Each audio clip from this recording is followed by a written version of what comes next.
To break this down for us, we turn to Professor Richard Wolff, co-founder of Democracy at Work and professor of economics emeritus at the University of Massachusetts Amherst. Thanks for joining us, Professor Wolff.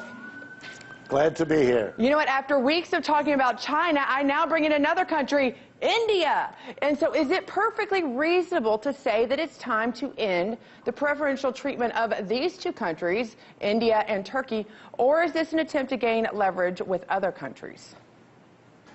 Well, it's certainly not going to win any friends in those two countries, and which is very strange. The United States is busy negotiating with China, the #1 economy in Asia, why it would choose this moment to break a deal with India, the second most important economy there. It kind of boggles the mind. It's not so much the amount of money involved. It's important for India, not so important for the United States.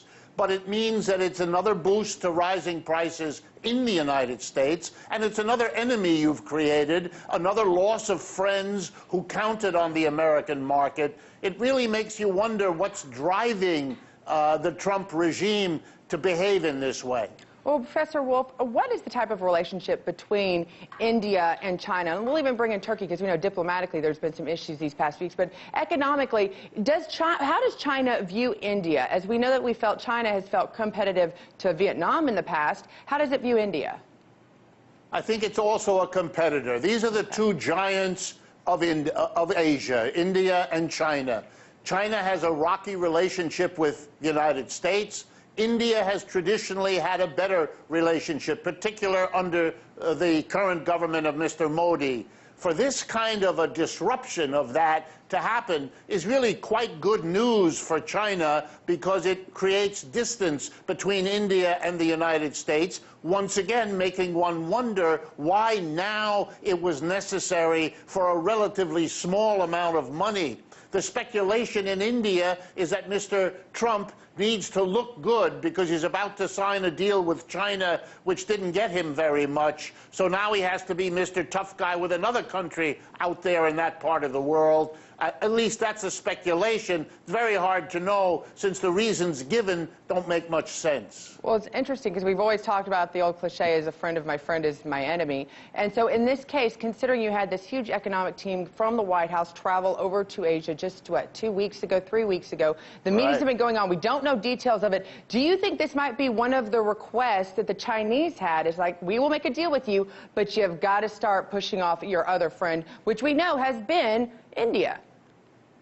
Yes, and I think it goes to another deep suspicion around the world.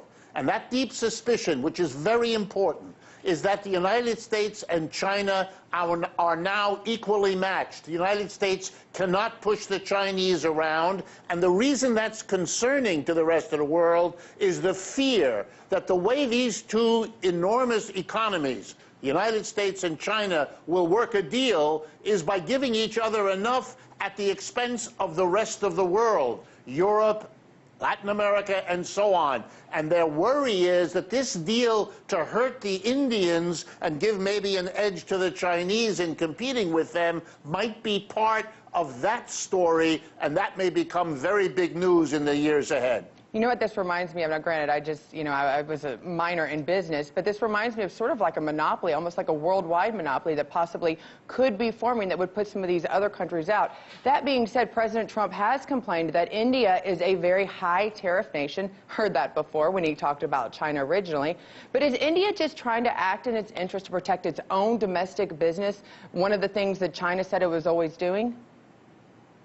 Yes, the Indians have not hesitated to say that they wanted the preferential access to the American market to help them grow, to help them become an important economy in the world. That's why they've enjoyed it. It was an understanding that American foreign policy would help the Indians as part of our alliances around the world.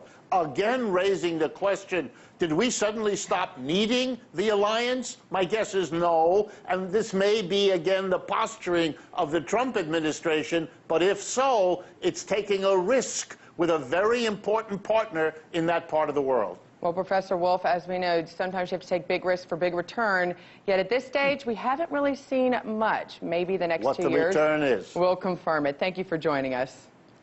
My pleasure. Thank you. Hey YouTube, thanks for checking out our channel. We hope you enjoyed the video. We have tons of content for you just like this. For more of RT America's one-of-a-kind news and analysis, be sure to subscribe and never stop questioning.